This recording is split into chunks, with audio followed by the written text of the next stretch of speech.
वाला। आज हम बात करने वाले PT 365 के बारे में। इकोनॉमिक्स है ये 9th लेक्चर। चैनल को लाइक से सब्सक्राइब करना ना भूलें। जो पहली न्यूज़ है वो है इलेक्ट्रिसिटी कंजम्पशन एंड मार्केटिंग में। तो यहाँ पे न्यूज़ ये है कि बंडलिंग स्कीम है जो round the clock power supply पे। मिनिस्ट्री ऑफ पावर ने इशू कराया गाइडलाइंस जो सप्लाई करता है RTC राउंड टू क्लॉक या राउंड द क्लॉक पावर जो डिस्ट्रीब्यूटर्स के थ्रू होता है बंडलिंग सिस्टम। ये first of the kind scheme है। बंडलिंग स्कीम के बारे में जानते हैं क्या है ये? तो ये एक प्लान है जहाँ पे सेल करते हैं रिन्यूएबल एनर्जी और थर्मल पावर बंडल में, सो दैट जो एंड यूज़र है मतलब जो कंज्यूमर्स है वो अनइंटरप्टेड सप्लाई मिले उनको पावर की। ये फर्स्ट फेज़ जो डेवलप हुआ है मतलब ये जो फर्स्ट फेज़ है नेशनल सोलर मिशन का वो प्रोवाइड करता है स्कीम में, जो फैसिलिटेट करता है ग्रिड कनेक्शन सोलर पावर में। ये प्रोवाइड करता है RTC पावर डिस्कॉम्स को फ्रॉम RE और ये कॉम्प्लीमेंट करता है कोल बेस्ड थर्मल पावर को भी। स्कीम फैसिलिटेट करता है रिन्यूएबल कैपेसिटी एडिशन और फुलफिल करता है रिन्यूएबल परचेज ऑब्लिगेशन जो रिक्वायर्ड है डिस्कॉम के लिए। यहाँ पे RPO समझ लेते हैं। रिन्यूएबल परचेज ऑफ ऑब्लिगेशन जो है ये एक मैकेनिज्म है जो कि ऑब्लिगेटेड है एंटिटीज़ के लिए ताकि वो परचेज करे certain percentage of electricity renewable energy sources से। जैसे 100% हो गया तो वो उस परसेंट के हिसाब से टोटल कंजम्पशन कितना है इलेक्ट्रिसिटी का, ऐसा कुछ। ऑब्लिगेशन एंटिटीज़ में डिस्कॉम्स आती है, ओपन एक्सेस कंज्यूमर्स और कैप्टिव पावर प्रोड्यूसर्स आते हैं। RPO कैटेगराइज है सोलर और नॉन सोलर में। RPO इलेक्ट्रिसिटी एक्ट 2003 के अंडर आता है और नेशनल टैरिफ पॉलिसी 2006 के अंडर। तो यहाँ पे अगर बात करें पॉइंट की तो ये इनेबल करता है प्रोक्योरमेंट पावर का कॉम्पिटिटिव प्राइसेस पे जो कंज्यूमर के इंटरेस्ट पे, इम्प्रूव करता है बैंकेबिलिटी प्रोजेक्ट्स की और रीजनेबल रिटर्न्स देता है इन्वेस्टर्स को। ये स्कीम प्रोवाइड करता है इंटरमीडियरी प्रोसीजर जो कि ट्रेडर या एग्रीगेटर्स इंटरस्टेट या इंट्रा स्टेट के टाइम पे कर सकते हैं और यहाँ पे लॉन्ग टर्म सेल परचेज हो सकता है पावर का। गाइडलाइंस के हिसाब से पावर जनरेटर इंश्योर करेंगे 85% ऑफ अवेलेबिलिटी एनुअली और पीक आवर्स में। बिडर्स को सप्लाई मिलेगी 51% जो पावर के रिन्यूएबल सोर्सेज से। बिडर्स क्लब कर सकते हैं स्मॉल थर्मल प्रोजेक्ट्स जो टाई अप करेंगे रिन्यूएबल प्रोजेक्ट के साथ। RE कंपोनेंट में सोलर और नॉन सोलर सोर्सेज आते हैं, जैसे wind hydro combination of the same. Bidders पे करेंगे पेनल्टी जो कि 25% है शॉर्टफॉल्स की एनर्जी टर्म्स में। एनर्जी कंजम्पशन की बात करें तो वो इम्पॉर्टेंट सिनेरियो है इंडिया में, क्योंकि यहाँ पे कंजम्पशन जो टोटल एनर्जी कंजम्पशन है वो 553.9 मिलियन टन्स जो ऑयल इक्विवेलेंट के लिए 2017-18। इंडिया स्टोर करता है थर्ड लार्जेस्ट एनर्जी कंज्यूमर जो कि वर्ल्ड में है US के बाद और चाइना के बाद। इंडिया रैंक करता है इन टर्म्स ऑफ ग्रोथ और जो एनर्जी कंजम्पशन है वर्ल्ड में। इंडिया का एनर्जी कंजम्पशन ग्रो करेगा फास्टेस्ट अमंग ग्लोबल इकोनॉमीज और 11% इसका ग्लोबल एनर्जी डिमांड होगा 2040 तक। यहाँ पे real time in electricity basically recently pan India real time market electricity launch हुआ था। तो रियल टाइम मार्केट अवेलेबिलिटी या इलेक्ट्रिसिटी क्या है इसका मतलब समझ लेते हैं पहले। Real time market organise market platform है जहाँ पे बायर्स सेलर्स होते हैं चीज़ों की जो कि एनर्जी रिक्वायरमेंट पे होती है रियल टाइम ऑपरेशन में। इस ऑप्शन के अंडर ये 45 टाइम्स होता है डे में और हाफ एन आवर होता है। ये ऑपरेशन होगा 2 प्लेटफॉर्म में, एक इंडियन एक्सचेंज एनर्जी एक्सचेंज में होगा और एक पावर एक्सचेंज इंडिया लिमिटेड में होगा। POSOCO power system operation cooperation limited ये रूट करेगा इलेक्ट्रिसिटी सप्लाई सोर्सेज से कंजम्पशन पॉइंट तक। इसमें रीजनल लोड डिस्पैच सेंटर्स भी आएंगे। पॉस्को क्या है कि ये होली ओन्ड है गवर्नमेंट ऑफ इंडिया के द्वारा और ये एंटरप्राइज मिनिस्ट्री ऑफ पावर के अंडर आता है। फैसिलिटेट करता है कॉम्पिटिटिव और effective efficient wholesale electricity price और सेटलमेंट सिस्टम। ये कंसिस्ट करता है 5 रीजनल लोड डिस्पैच सेंटर्स और नेशनल लोड डिस्पैच सेंटर, जो इंश्योर करते हैं integration operation national power system का, जो कि रिलायबल हो, इकोनॉमिकल हो और सस्टेनेबल हो।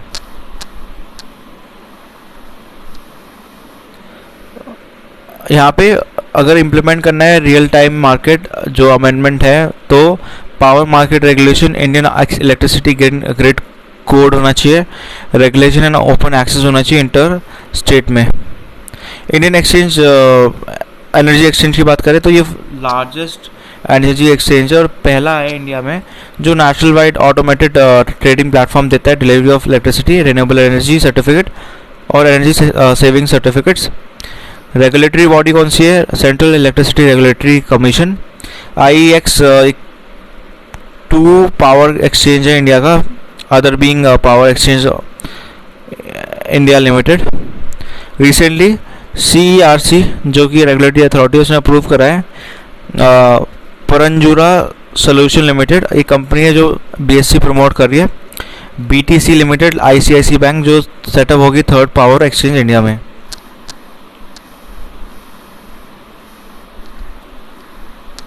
यहाँ पे ग्रीन टर्म अहेड मार्केट के बारे में डिस्कस कर लेते हैं।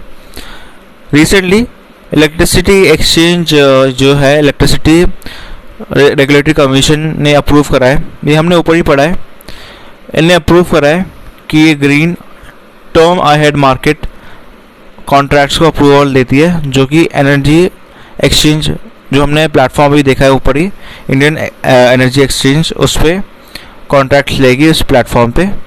न्यूज़ में क्या है, ये step real time market trading पे अप्रूव करता है जो पावर एक्सचेंज में है जून 2020। IEX जो करंटली ट्रेड करता है फॉलोइंग मॉडल्स पे करता है, 4 मॉडल्स है। पहला है डे अहेड मार्केट डैम, फिर term ahead market time, renewable energy certificate REC और रियल टाइम मार्केट पे। डैम की बात कर लेते हैं तो ये ट्रांजेक्शन जो होता है इलेक्ट्रिसिटी पे अलाउड होता है 1 दिन के लिए एडवांस में। टर्म अहेड मार्केट में इलेक्ट्रिसिटी जो ट्रेड होती है सेम डे से हो सकती है अप टू 11 डेज एडवांस में।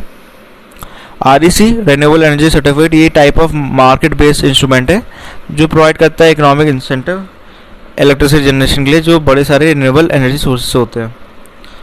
एक REC क्रेडिट होता है 1 मेगावाट का जो आवर है इलेक्ट्रिसिटी का, वो जनरेट होता है सारे जितने भी एलिजिबल रिन्यूएबल एनर्जी सोर्स है रिसोर्सेज है। जनरेटर्स सेल कर सकते हैं इलेक्ट्रिसिटी रिन्यूएबल सोर्सेज से, जैसे कन्वेंशनल इलेक्ट्रिसिटी जो ऑफर करते हैं REC सेपरेटली, और ऑब्लिगेटेड एंटिटी जो फुलफिल करते हैं रिन्यूएबल परचेज ऑब्लिगेशन। यहाँ पे ऑक्शन सेशन जो है कंडक्ट होते हैं इवन टाइम ब्लॉक्स में जो आवर पर रहते हैं और डिलीवरी कमेंस करते हैं 1 घंटे के बाद जो ट्रेड सेशन जब क्लोज होता है। तो रिन्यूएबल पेनिट्रेशन जो कंट्री में है वो बढ़ रहा है, इसी वजह से जो पार्टिसिपेशन है रिन्यूएबल एनर्जी की वो जो एग्जिस्टिंग डैम और टैम में सेगमेंट में वो नेग्लिजिबल है, क्योंकि यहाँ पे कोई सेग्रीगेशन नहीं है कन्वेंशनल पावर और ग्रीन पावर का। इस चीज़ को ओवरकम करने के लिए एक ऑल्टरनेटिव मॉडल डेवलप करा गया था GTAM जो इंट्रोड्यूस हुआ था। GTAM क्या है इसको समझ लेते हैं। एक स्पेसिफिकली ये इंट्रोड्यूस हुआ था GTAM जो बेचता है आपका पावर रिन्यूएबल डेवलपर्स को ओपन मार्केट में, पर यहाँ पे कोई long term power purchase agreement नहीं होता। GTAM प्रोवाइड करता है एक्सक्लूसिव प्लेटफॉर्म जो शॉर्ट टर्म ट्रेडिंग के लिए होता है रिन्यूएबल एनर्जी में। इसके फीचर्स क्या हैं? एनर्जी जो शेड्यूल होती है GTAM के अंडर वो कॉन्ट्रैक्ट कंसिडर करा जाएगा डीम्ड RPO कंप्लायंस। पहले क्या होता है, बायर ऑफ पावर जो विंड सोलर कंपनी से आता था वो क्लेम नहीं हो सकता जो मीट हुआ है RPO के थ्रू। ऑल्सो ट्रांजिशन जो है GTAM बायलैटरल होगा नेचर में और क्लियर आइडेंटिफिकेशन देगा करस्पॉन्डिंग बायर और सेलर का। यहाँ पे कोई डिफ़िकल्टी नहीं होगी accounting for renewable purchase obligation RPO का। यहाँ पे एक सेपरेट कॉन्ट्रैक्ट होगा सोलर और नॉन सोलर जो फैसिलिटी करेगा सोलर और नॉन सोलर RPO फुलफिलमेंट। ये इनके पास ग्रीन इंटरडे होगा 10 आवर्स कॉन्ट्रैक्ट जो सेम डे के हो सकता है। सेकेंड है डे अहेड कॉन्टिजेंसी हो सकता है, आर्ली कॉन्ट्रैक्ट जो नेक्स्ट डे के लिए हो। डेली हो सकता है, जो ब्लॉक ऑफ आवर्स ले हो सकते हैं सिंगल डे पे। वीकली कॉन्ट्रैक्ट जो है मंथली, मंडे से लेकर संडे तक, वो भी हो सकता है। प्राइस डिस्कवरी कंटिन्यूस बेसिस पे रहती है, जो प्राइस टाइम प्रायोरिटी बेसिस पे रहती है। यहाँ पे मैकेनिज्म जी टाइम ट्रेडिंग क्या है, ये सेल करता है इलेक्ट्रिसिटी रेन्यूएबल एट्रीब्यूट जो अटैच है पावर के साथ। पावर एक्सचेंज होता है, बायर इलेक्ट्रिसिटी होती है, प्लस आरपीओ ऑब्लिगेशन है जो फुलफिल होता है। यहाँ पे discom, industries, corporates, open access, consumers, ये सारी चीज़ होती हैं। नेक्स्ट जो न्यूज़ है वो है electricity rights of consumer 2020। Recently ministry of power ने रिलीज़ करा है इलेक्ट्रिसिटी और राइट्स ऑफ कंज्यूमर 2020, जो देता है राइट कंज्यूमर्स को और रिलायबल सर्विसेज देता है, क्वालिटी इलेक्ट्रिसिटी देता है। इलेक्ट्रिसिटी रूल्स 2020 में ये फ्रेम्ड हुआ था इलेक्ट्रिसिटी एक्ट 2003 के अंडर, जो जिसका एक कस्टमर चार्टर भी है। ये रूल्स एम्पावर करते हैं कस्टमर इलेक्ट्रिसिटी का, जब वो अलाउ करते हैं कंज्यूमर का इंडिया में, और एक्सेस कर सकता है continuous supply of quality reliable electricity. ये डे डाउन करता है राइट्स जो डिस्ट्रीब्यूट करता है कंपनीज और अकाउंटेबल होता है उनकी तरफ। ये राइट्स इंश्योर एम्पावर करते हैं कंज्यूमर इलेक्ट्रिसिटी का, इंश्योर करते हैं इम्प्रूव स्टैंडर्ड ऑफ लिविंग, और इन्फ्लुएंस करते हैं बड़े सारे हाउस होल्ड जो एप्लीकेशन पे बेस्ड हो। इंश्योर करता है saving for the customer, direct saving हो सकते हैं कस्टमर को, और जो आता है लोअर एनर्जी कॉस्ट से, और रिएक्टिव पावर टैरिफ हो सकता है। इनडायरेक्ट सेविंग जो गेन होता है अवॉइड करता है सर्कमस्टांसेस जैसे डैमेज या premature ageing of equipment, loss of production. ये future ease of doing business across the country हो सकता है। ये एरियाज क्या कवर्ड है इलेक्ट्रिसिटी के अंडर, राइट ऑफ कंज्यूमर है, ऑब्लिगेशन ऑफ डिस्ट्रीब्यूटर्स लाइसेंसेस है। सेकेंड है न्यू कनेक्शन और मॉडिफिकेशन इन एग्जिस्टिंग कनेक्शन है। थर्ड है मीटरिंग अरेंजमेंट है। फोर्थ है मीटरिंग अग्रीमेंट। फिफ्थ है डिसकनेक्शन और रिकनेक्शन प्रोविजन। फिफ्थ है रिलायबिलिटी। सिक्स्थ है consumer as a prosumer. Seventh है standards of performance of licence. Eighth है कंपनसेशन मैकेनिज्म। नाइन्थ है call centre for customer services. Tenth है ग्रीवेंसेस रिड्रेसल मैकेनिज्म। तो यहाँ पे डिस्कॉम्स का हमने बड़ी बात कर ली। अब प्राइवेटाइजेशन की बात कर लेते हैं ज़रा। डिस्कॉम्स का क्या है, गवर्नमेंट ने प्लान करा है कि वो प्राइवेटाइज करेगी इलेक्ट्रिसिटी डिस्ट्रीब्यूशन कंपनीज यूटीज़ में जनवरी 2021 से। इनिशिएटिव जो है गवर्नमेंट के द्वारा है ताकि वो इम्प्रूव करे condition. Bail out package 90,000 crore का होगा जो कि पार्ट होगा 20 ट्रिलियन सरप्लस स्टिमुलस पैकेज का, ताकि इकोनॉमी को रिवाइव करें। प्रपोज करा जा रहा है डिस्ट्रीब्यूशन रिफॉर्म्स जैसे अटल डिस्ट्रीब्यूशन सिस्टम जो इम्प्रूव करेगा योजना आदित्य, और एक कट डाउन करेगा इलेक्ट्रिसिटी लॉसेज 12% से। पावर सेक्टर रिफॉर्म्स में डीबीटी स्कीम है, डायरेक्ट बेनिफिट ट्रांसफर, जो इलेक्ट्रिसिटी सेक्टर में होगी ताकि टारगेटिंग हो, सब्सिडी हो, और इंस्टॉल करे फाइनेंशियल डिसिप्लिन डिस्कॉम्स का। फोर्थ है अगर ड्राफ्ट अमेंडमेंट की बात करें इलेक्ट्रिसिटी एक्ट 2003 का, तो गवर्नमेंट ने पिच करा है कॉस्ट रिफ्लेक्टिव टैरिफ। सेटअप करता है इलेक्ट्रिसिटी कॉन्ट्रैक्ट एनफोर्समेंट अथॉरिटी ताकि वो इन्फोर्स करे पावर परचेज एग्रीमेंट। फिफ्थ है वन टाइम रिलैक्सेशन जो वर्किंग कैपिटल बोरो करता है लिमिट जो इम्पोज है उज्ज्वल डिस्कॉम एश्योरेंस योजना में उदय। न्यू टैरिफ पॉलिसी की बात करें, फोकस करता है इंप्रूविंग कंज्यूमर राइट्स, प्रमोट करता है इंडस्ट्री और इंश्योर करता है सस्टेनेबिलिटी ऑफ द सेक्टर जो रिलीज होगी। प्राइवेटाइज क्यों होना चाहिए डिस्कॉम्स को, ऑपरेशनल एफिशिएंसी होगी, इंडेप्टनेस होगी, फाइनेंशियल कॉम्पिटेंस होगी, इनकॉम्पिटेंस इंक्रीज करेगा, open access transactions. Related news में क्या है, Praapti payment and identification analysis in the power procurement for bringing transparency in invoicing of generators. Praapti app है, वेब पोर्टल जो है डेवलप हुआ था मिनिस्ट्री ऑफ पावर के द्वारा ताकि ट्रांसपेरेंसी लाए पावर परचेज ट्रांजेक्शन में जो कि जेनकॉस और डिस्कॉम्स में हो। प्राप्ति इंश्योर करेगी, इनेबल करेगी कंज्यूमर को कि वो इवेलुएट कर सकते हैं फाइनेंशियल प्रोविजन परफॉर्मेंस कितनी है डिस्कॉम्स की इन टर्म्स ऑफ कि पेमेंट कितना हो गया है जेनेसिस को। प्राप्ति पोर्टल के हिसाब से जो प्रोड्यूसर पावर प्रोड्यूसर है उनका टोटल ड्यूज जो ओन करते हैं डिस्कॉम वो बढ़ेगा 37% से हर साल, और ये रिफ्लेक्ट करेगा स्ट्रेस सेक्टर में। हम थर्ड न्यूज़ के बारे में बात करने वाले हैं जो कि है एनर्जी एफिशिएंसी पे। सबसे पहला तो हम इंडेक्स देखने वाले हैं, energy transition index. Recently world economic forum ने फोरम ने निकाला है आपका एनर्जी ट्रांजिशन इंडेक्स 2020।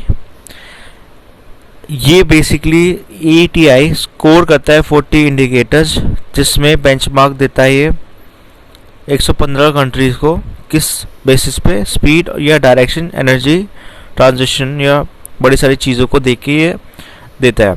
ये पार्ट है वर्ल्ड इकोनॉमिक फोरम का, जो बूस्टर करता है efficiency energy transition initiative, contribute करता है। कंटिन्यूएशन होती है एनुअल एनर्जी सिस्टम की, जो कि पब्लिश करा जाता है energy architecture performance index series 2013 से लेकर 2017 तक। ETI फ्रेमवर्क में 2 पार्ट आते हैं, एक है करंट सिस्टम एनर्जी सिस्टम, एक है इनेबलिंग एनवायरनमेंट जो एनर्जी ट्रांजिशन में होता है। की फाइंडिंग में क्या है 2020 में ETI में पहला है स्वीडन, दूसरा है स्विट्जरलैंड, थर्ड है फिनलैंड, फोर्थ है इंडिया, नहीं फोर्थ नहीं इंडिया, 74th है इंडिया की रैंक और 78th है आपका चाइना। तो गैप जो दिखाता है टॉप परफॉर्मर्स और रेस्ट, वो डिक्लाइन हो रहा है क्योंकि लेवल ऑफ पॉलिटिकल कमिटमेंट बढ़ रहा है और कैपिटल इन्वेस्टमेंट बढ़ रहा है जो इमर्जिंग इकोनॉमीज़ का है। अच्छा, fostering efficient energy transition initiative, ये इम्पॉर्टेंट है क्योंकि ये एक्सेलरेट करता है स्पीड ऑफ ग्लोबल इकोनॉमी और एनर्जी ट्रांजिशन जो होता है, प्रमोट करता है इफेक्टिव पॉलिसीज, कॉर्पोरेट डिसीजन और पब्लिक प्राइवेट कंट्रीब्यूशन और कोलैबोरेशन, ताकि secure, sustainable, affordable, inclusive futures बने। यहाँ पे ये ऑफर करता है प्लेटफॉर्म उनको, ताकि वो इस्टेब्लिश करे कॉमन अंडरस्टैंडिंग स्टेक होल्डर्स के अमंग। और यहाँ पे आपका रिज्यूम करते हैं ह्यूमन इम्पैक्ट, एनर्जी ट्रांजिशन और policy enablers. Energy transition index framework जो है, पहला उसमें 2 चीज़ है, सिस्टम परफॉर्मेंस इम्पेरेटिव्स जिसमें आता है energy access and security, second है एनवायरमेंटल सस्टेनेबिलिटी, थर्ड है एनर्जी ट्रायंगल, ये इकोनॉमिक डेवलपमेंट ग्रोथ का पार्ट है। सेकेंड की बात करूँ तो ट्रांजिशन रेडीनेस एनेबलिंग डायमेंशन, इसमें कैपिटल इन्वेस्टमेंट आता है, जिसमें एनर्जी सिस्टम स्ट्रक्चर आता है, सेकेंड आता है regulation and political commitment, third है human capital and consumer participation, fourth है इंस्टीट्यूशन एंड गवर्नेंस, फिफ्थ है इंफ्रास्ट्रक्चर इनोवेशन बिजनेस एनवायरनमेंट्स और सिक्स्थ है इनेबलिंग डायमेंशंस। तो यहाँ पे जो नेक्स्ट न्यूज़ है वो बात करती है इम्पैक्ट क्या है एनर्जी एफिशिएंसी मेजर का for the year 2018-2019। Bureau of energy efficiency जो रिलीज़ करता है रिपोर्ट, उसका टाइटल है impact of energy efficiency measure 2018-2019। तो ब्यूरो ऑफ एनर्जी एफिशिएंसी ये कंडक्ट करता है एनुअल स्टडी और ये कंपेयर करता है एक्चुअल एनर्जी कंजम्पशन कितना है जो किसके साथ एस्टिमेटेड एनर्जी कंजम्पशन जो कि करंट एनर्जी मेजर्स पे नहीं होती। और यहाँ पे ओवरऑल ऑब्जेक्टिव जो है स्टडी का वो एक्सेस करता है इम्पैक्ट एनर्जी एफिशिएंसी स्कीम का। और यहाँ पे प्रोग्राम्स भी होते हैं जो टोटल एनर्जी दिखाता है, रिडक्शन करता है यहाँ पे आपका अमाउंट CO2 का जो एमिशन है। अगर बात करूँ इंडियाज़ की एनर्जी एफिशिएंसी मेजर, तो ये रियलाइज़ करती है इंपॉर्टेंस एनर्जी एफिशिएंसी जो प्रमोट करती है लो कार्बन ट्रांसफॉर्मेशन। इंडिया ने लॉन्च करा है एनर्जी कंजर्वेशन एक्ट 2001।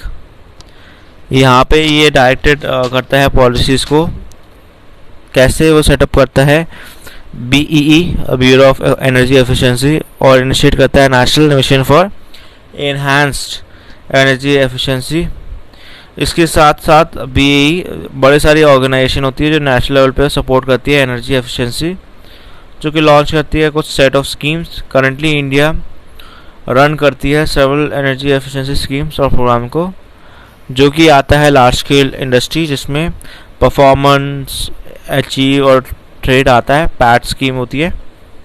सेकेंड है इंडस्ट्री MSME जो कि GESME प्रोग्राम पे होती है, वर्ल्ड बैंक BEE प्रोग्राम।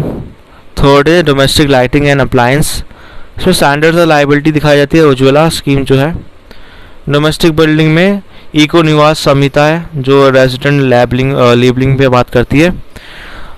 फिर आता है कमर्शियल बिल्डिंग जो ECBC है, commercial building B star rating programme, building energy efficiency programme BEEP, agriculture appliances star rated pumps, agriculture demand side management programme, transport road transport, cooperate average fuel यहाँ पे बहुत है, faster कर सकता है adoption and manufacturing electric vehicles, municipality lightning and appliance, municipal demand side management programme.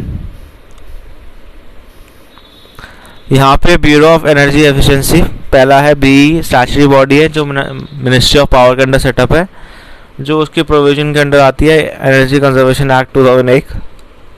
यहाँ पे mission जो है असिस्ट करता है development policy strategy, self regulation, market principle, overall framework जो एनर्जी कंजर्वेशन पे होती है। 2001 में प्राइमरी ऑब्जेक्टिव क्या है, रिड्यूस करता है एनर्जी इंटेंसिटी जो इंडियन इकोनॉमी की है। एनर्जी इंटेंसिटी जो है मेजर होती है क्वांटिटी ऑफ एनर्जी जो रिक्वायर्ड है पर कैपिटा एक्टिविटी पे। 9.3 ये लास्ट न्यूज़ है। तो नीति आयोग ने अनाउंस करा है governing structure for India energy modelling forum, IMEF jointly launch हुआ है नीति आयोग और यूनाइटेड स्टेट्स एजेंसी पे, जो कि इंटरनेशनली डेवलप करते हैं under US India strategic energy partnership. IMEF part है सस्टेनेबल ग्रोथ का, जो कि US India strategic energy partnership पर आता है। SEP ऑर्गेनाइज करता है इंटर एजेंसी इंगेजमेंट जो बोथ साइड होती है 4 पिलर्स की, जो इसमें 4 प्राइमरी पिलर्स है। और ये oil and gas, renewable energy, sustainable growth. IMF aim करता है इंडियन रिसर्चर पे, नॉन एलिजिबल पार्टनर्स पे, थिंक टैंक्स पे, नेचुरल इंटरनेशनल गवर्नेंस पे, मॉडलिंग पे और लॉन्ग टर्म एनर्जी प्लानिंग पे। गवर्निंग स्ट्रक्चर जो IMF का है वो इंटर मिनिस्ट्रियल होता है और एक स्टीयरिंग कमेटी है। ये कंप्राइज करता है रिप्रेजेंटेटिव गवर्नमेंट का, industry association, academia, political research या पॉलिसी रिसर्च ऑर्गेनाइजेशन और थिंक टैंक जो बड़े सारे होते हैं। इसी के साथ मैं फ़िलहाल कवर कर दिया मैंने आपके सामने। सेकंड पार्ट में मैं इसको ख़त्म कर दूंगा 9th को, और फिर हमारे पास लास्ट 10th टॉपिक बचता है और फिर इकोनॉमिक्स भी ख़त्म करके हम और कुछ स्टार्ट करेंगे। तब तक के लिए बाय।